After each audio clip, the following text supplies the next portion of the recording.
Again, a historic day today, but the path to get to a mass transit system built on Oahu, it's been a long one, full of twists and turns.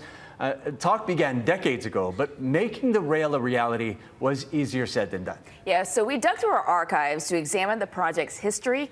Here's Keahi Tucker.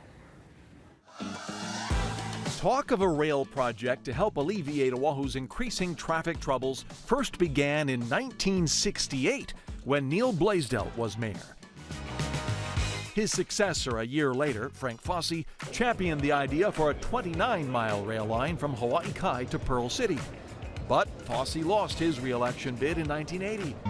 And a few months later, new mayor Eileen Anderson canceled all rail plans. Ridership numbers that had been anticipated when HART was proposed are simply not materializing.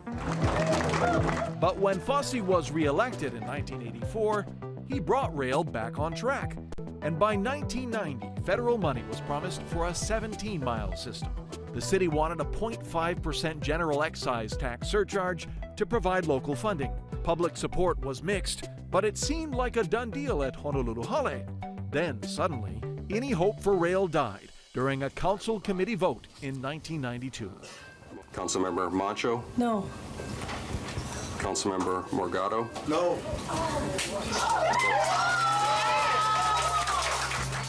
Councilmember Reen Mancho, a one-time rail supporter, changed sides in the final hours of the surcharge debate and stopped the train with a single swing vote, saying the Fosse administration failed to prove the project was financially sound. I think the people of the city and county of Honolulu, especially the younger generation, have lost out. Fosse's successor, Jeremy Harris, started bus rapid transit before his term was up in 2004. But a few months later, new mayor Mufi Henneman scrapped the system. He was able to get funding for rail after state legislators allowed counties to impose a GET surcharge to pay for public transportation systems.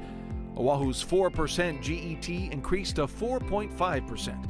It's set to expire in 2030.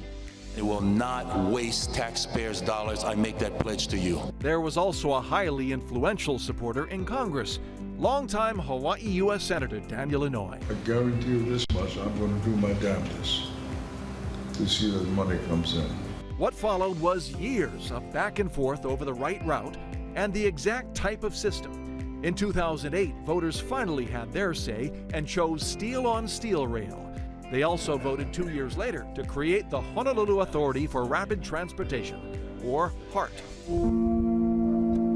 The city finally broke ground in 2011 for what had become a $4 billion project. But work was soon paused for more than a year because of a federal lawsuit over Native Hawaiian burial sites. During that time, former Governor Ben Cayetano joined the 2012 mayoral race to kill the project if elected. The most mismanaged project that I've ever seen in my 28 years in public office. But he lost to rail supporter Kirk Caldwell. Over the next several years, the project struggled with rising costs, public distrust, changes in HART leadership, and billions of dollars in funding shortfalls. The FTA eventually withheld federal money and forced HART to issue several recovery plans. In 2020, the agency canceled a public-private partnership plan for the city center section because bids were higher than expected. Both came in above $1 billion, almost $1.3 billion above the affordability limits. I, Rick Blangiardi, do solemnly swear. The tough job of figuring out how to pay for rail was then passed on to Honolulu's next leader, Rick Blangiardi.